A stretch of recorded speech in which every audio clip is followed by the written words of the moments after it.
श्री शिवाय नमस्तुभ्यं हर हर महादेव। नमस्कार मैत्रिणींनो, स्वागत आहे तुमचे सर्वांचे आपल्या आध्यात्मिक शिवपुराण या चॅनलवरती।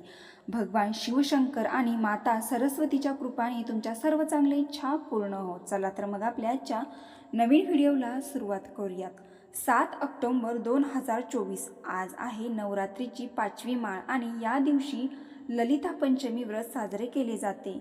नवरात्रीतील ललिता पंचमी निमित्त प्रत्येक आईने आपल्या मुलासाठी फक्त इथे लिहा एक अक्षर। मुलांची प्रगती कोणीही थांबवू शकत नाही। वर्षातून एकदाच जुळून आलेला आहे हा संयोग। नवरात्र उत्सवात ललिता पंचमी व्रत विशेष महत्त्वाचे आहे। याला उपांग ललिता व्रत असेही म्हणतात। अश्विन शुद्ध पंचमीच्या दिवशी ललिता देवीची पूजा करतात। या पूजा विधीमुळे विद्या, धनसंपत्ती, प्रतिष्ठा प्राप्त होतात। या दिवशी सर्व स्त्रिया रात्री एकत्र जमून देवीची गाणी आरती करतात। या रात्री कोवळ्या काकड्या, दूध प्रसादासाठी म्हणून खायची देखील पद्धत आहे। आता या ललिता पंचमीच्या दिवशी आपल्याला मुलांसाठी काही उपाय करायचे आहेत। ललिता पंचमी दिवशी माता सरस्वतीची सुद्धा पूजा केली जाते आणि माता सरस्वती मुलांना विद्येच्या क्षेत्रामध्ये यश मिळवून देणारी देवी आहे। त्यामुळे आपल्याला या दिवशी माता सरस्वतीची देखील पूजा करायची आहे। भरपूर वेळा आपल्या मुलांच्या अनेक समस्या असतात। मुलं अभ्यास करतात पण त्यांना पाहिजे तसे मार्क्स मिळत नाहीत आणि अभ्यासात त्यांचे मन लागत नाही, लक्ष लागत नाही। मुले आपल्यासोबत भांडण करतात, चिडचिडपणा करतात, हट्टीपणा करतात, काहीही ऐकत नाहीत आणि त्यांना वाईट संगत लागलेली असते। अशा अनेक समस्या आपल्याला मुलांबाबत असतात। तसेच मुलांचे आजारपण देखील चालू असतं। एक झाला की दुसरा आजारी पडतो। मग मुलगा असेल किंवा मुलगी असेल, प्रत्येकाच्या बाबत आपल्याला अनेक समस्या या असतातच। मुलांना नोकरी मिळत नाही किंवा नोकरी असेल तर नोकरीमध्ये प्रमोशन मिळत नाही किंवा त्याची अभ्यासामध्ये प्रगती होत नाही। तसेच आपल्या मुलाने कोणताही काम हाती घ्या, ते काम त्याच्या पार पडत नाही। असे अनेक संकटांचा त्यांना सामना करावा लागतो। तर आपल्या मुलांची प्रगती व्हावी, मग अभ्यासात असेल किंवा नोकरीत असेल, कोणत्याही क्षेत्रात प्रगती व्हावी यासाठी आपल्याला या ललिता पंचमीच्या दिवशी मुलांसाठी काही उपाय करायचे आहेत। तर कोणते उपाय करावे, कोणत्या सेवा कराव्यात हे जाणून घेण्यासाठी तुम्ही चॅनलवर नवीन असाल तर सबस्क्राईब करा आणि कमेंट बॉक्समध्ये हर हर महादेव, ओम सरस्वती नमः, ओम दुर्गे नमः टाईप करा। आता आपण ललिता पंचमी दिवशी लवकर उठायचे आहे। अगदी ब्रह्ममुहूर्तावर उठले तरी सुद्धा चालेल। आता जर माझा व्हिडिओ उशिरा आला असेल तर तुम्ही हा उपाय दिवसभरात केव्हाही केला तरी सुद्धा चालतो। त्या दिवशी आपण जी काही पूजा करून, जी काही सेवा करू फलदायी ठरत असते। त्या दिवशी अंघोळ करताना अंघोळीच्या पाण्यामध्ये चिमूटभर हळद टाकायची आहे। हळद ही भगवान विष्णूंना, माता लक्ष्मीला अत्यंत प्रिय आहे। तसेच कच्चं दूध देखील आपल्याला या पाण्यामध्ये टाकायचे आहे।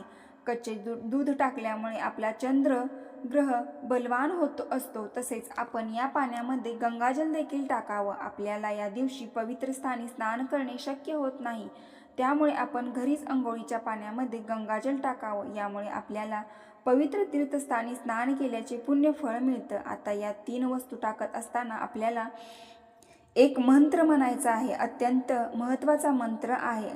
आता घरी आपल्याला लहान मुलांना शक्य होत नसेल तर तुम्ही अंघोळीच्या पाण्यामध्ये या वस्तू टाकत असताना तुम्ही हा मंत्र जप केला तरी सुद्धा चालेल। तो मंत्र असा आहे की गंगेच यमुनेचैव गोदावरी सरस्वती नर्मदे सिंधू कावेरी जलस्मिन स्मितेम कुरु। आपण हा मंत्र म्हणायचा आहे। आता अंघोळ झाल्यानंतर आपण शुभ्र वस्त्र परिधान करायचं आहे। फक्त काळ्या रंगाचे आणि गडद रंगाचे वस्त्र परिधान करू नये। या दिवशी आपल्याला माता सरस्वतीची पूजा करायची आहे। नवरात्रीतील 5वी म्हणजेच सरस्वतीची ललिता पंचमीचा दिवस आहे। या दिवशी आपण मुख्य दरवाजाच्या बाहेर दोन्ही साईडला शुद्ध तुपाचे दिवे प्रज्वलित करायचे आहेत। बाहेर रांगोळी काढावी। रांगोळीवरती आपण थोडेसे हळदी कुंकू टाकावं। यामुळे साक्षात माता लक्ष्मीचा आणि आपल्या घरामध्ये वास होतो अशी मान्यता आहे। मुख्य दरवाजाच्या उंबरठ्याचे लेपन करावं।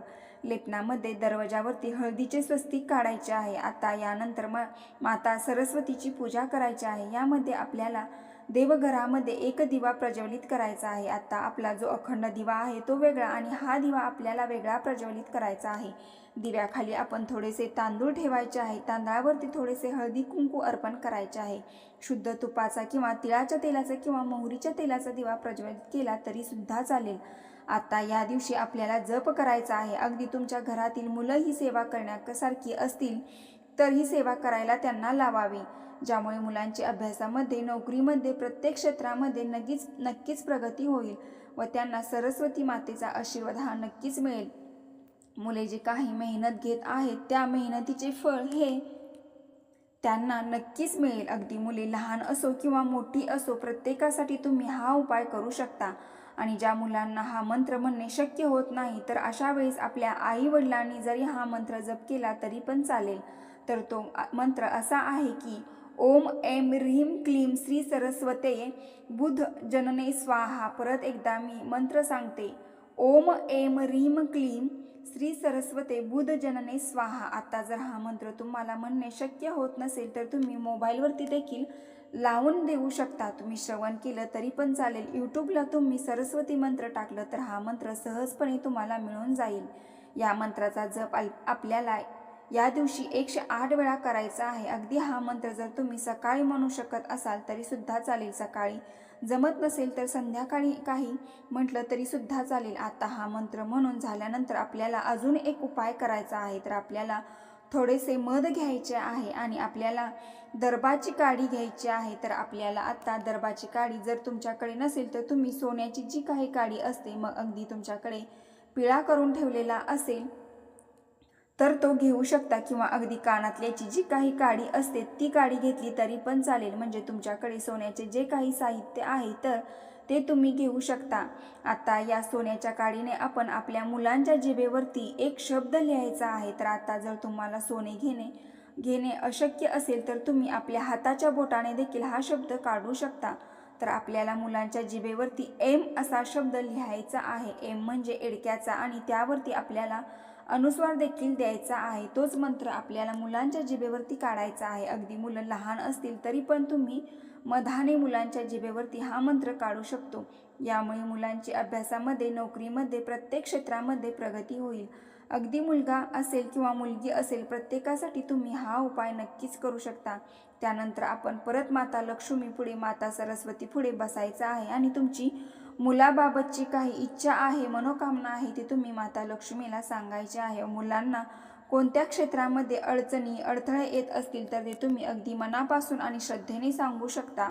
आता ज्या मुलींच्या लग्नामध्ये अनेक समस्या, अडथळे येत आहेत, लग्न जमत नाही, त्यांच्यासाठी देखील आपल्याला एक उपाय करायचा आहे. यासाठी आपल्याला एका वडाचे पान घ्यायचं आहे. वडाच्या पानाचे अत्यंत महत्त्व आहे. हिंदू धर्मामध्ये वटवृक्षाला देववृक्ष मानले जाते. धार्मिक मान्यतेनुसार वटवृक्षामध्ये ब्रह्मा, विष्णू म्हणजे श्रीहरी, शिवशंकर यांचा वास असतो. वडाच्या झाडाचे आयुष्य जास्त असते म्हणून त्याला अक्षय वड असेही म्हणतात. देवता वृक्ष असल्याने वटवृक्षाच्या पूजेला विशेष स्थान आहे. अखंड सौभाग्य सुद्धा, सुख समृद्धी, आरोग्यासाठी वटवृक्षाला विशेष करून पूजा केली जाते. धार्मिक मान्यतेनुसार भगवान शिवशंकरांनी वटवृक्षाखाली समाधी लावून तपश्चर्या केली होती. मार्कंडेय यांना वटवृक्षाच्या पानावर भगवान श्रीकृष्णाने दर्शन दिले होते. देवी सावित्री ही वटवृक्ष यात वास करते असे म्हणतात. तर आता आपल्याला या वडाच्या झाडाचे एक पान घ्यायचे आहे. पान घेतल्यानंतर प्रथम ते स्वच्छ धुवून घ्यायचं आहे, स्वच्छ पुसून घ्यायचं आहे. त्यानंतर आपल्याला माता लक्ष्मी बरोबर समोर बसायचे आहे. बसताना आपल्याला एक आसन घेऊन बसायचे आहे. देवासमोर एक शुद्ध तुपाचा दिवा प्रज्वलित करायचा आहे. आता या वडाच्या पानावरती आपल्याला एक हळदीचे स्वस्तिक आणि एक कुंकाने स्वस्तिक काढायचे आहे. अशा प्रकारे या वडाच्या पानावरती आपल्याला 2 स्वस्तिक काढायचे आहेत.